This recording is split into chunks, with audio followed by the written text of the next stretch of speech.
জয়পুরহাট থানার ওসির বদলির প্রতিবাদে স্থানীয় ছাত্র জনতার মানববন্ধন ও বিক্ষোভ সমাবেশ। জয়পুরহাট জেলা প্রতিনিধি আবু রায়হানের পাঠানো তথ্য ও ভিডিও চিত্রে দেখুন বিস্তারিত।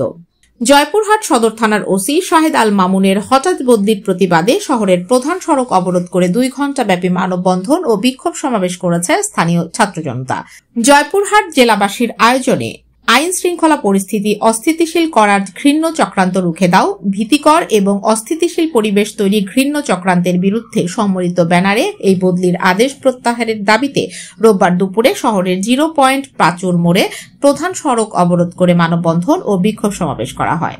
এখানকার আইন শৃঙ্খলা স্বাভাবিক রাখতে বর্তমান ওসি পুনর্বহালের দাবি জানিয়ে বিক্ষোভকারীরা বলেন, 5 আগস্টের পর থেকে দায়িত্ব নেওয়ার পর পারিবারিক কলহ সহ বিভিন্ন ঘটনায় মামলা না করে থানায় নিষ্পত্তি, মাদক ব্যবসা নিয়ন্ত্রণে যথেষ্ট ভূমিকা, হত্যা মামলার আসামি আওয়ামী লীগের শীর্ষ পর্যায়ের নেতৃবৃন্দকে আটক, চুরি ডাকাতি ছিনতাই এবং খুন রহস্য অতি দ্রুত উদ্ঘাটন ও আসামি গ্রেফতার, গ্রামের প্রত্যন্ত অঞ্চল থেকে শুরু করে সকল শ্রেণী পেশার মানুষ রাত দিন 24 ঘণ্টা যে কোনো প্রয়োজনে তার কাছ থেকে সঠিক পরামর্শ ও সুষ্ঠু সমাধান দিয়ে জনগণের মাঝে স্বস্তি ফিরে এনে সকল মহলে প্রশংসিত হয়েছেন।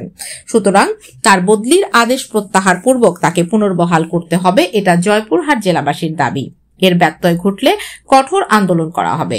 এ সময় জরুরি পরিষেবা নিয়োজিত পরিবহন ব্যতীত সকল ধরনের যানবাহন চলাচল বন্ধ হয়ে গেলে ঘটনাস্থলে সেনাবাহিনীর একটি দল এসে বিক্ষোভকারীদের সাথে কথা বলেন এবং তাদের আশ্বাসে বিক্ষোভ তুলে নেয় জনতা। আপনারা জানেন, এই সদর থানার ইনচার্জ 5 আগস্ট পরবর্তীর পর এই প্রেক্ষাপটে ওনার নেতৃত্বে এই জয়পুরহাটে আইন শৃঙ্খলা পরিস্থিতি অনেক উন্নতি হয়েছে। পরিপ্রেক্ষিতে এসব বিষয়কে ঢেকে দিয়ে তার বিরুদ্ধে মিথ্যে একটি অজুহাতে তাকে ট্রান্সফার করার সিদ্ধান্ত নেওয়া হয়েছে। যারা এগুলা করার চিন্তা ভাবনা করতেছে তাদের বিরুদ্ধে আমরা অ্যাকশনে যাব।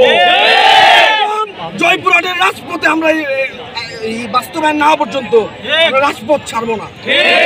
এগুলি কিছু আওয়ামী লীগের দোসররা সমন্বয় খেলা বলে সমন্বয়কদের পরিচয় আদাতে দুষ্কৃতীরা ঢুকে সমন্বয়ক ভাব দিবেন, আমরা জয়পুরহাট মেনে নিব না। আমাদের যে দাবি, বর্তমান যে প্রশাসন আছে 5 আগস্ট স্বৈরাচার বিদায়ের পর এই প্রশাসন দ্বারা জয়পুরহাটের আইন শৃঙ্খলা পরিস্থিতি সহ বিভিন্ন জায়গায় তাদের অবদান রয়েছে।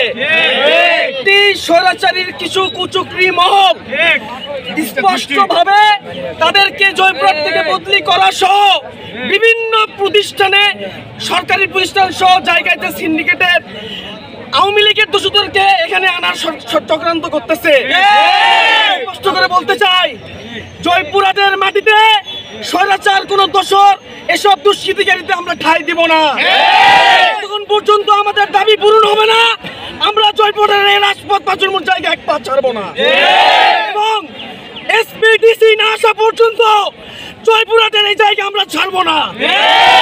দাবি মানতে হবে যতক্ষণ না পর্যন্ত এই দাবি বাস্তবায়ন করবে।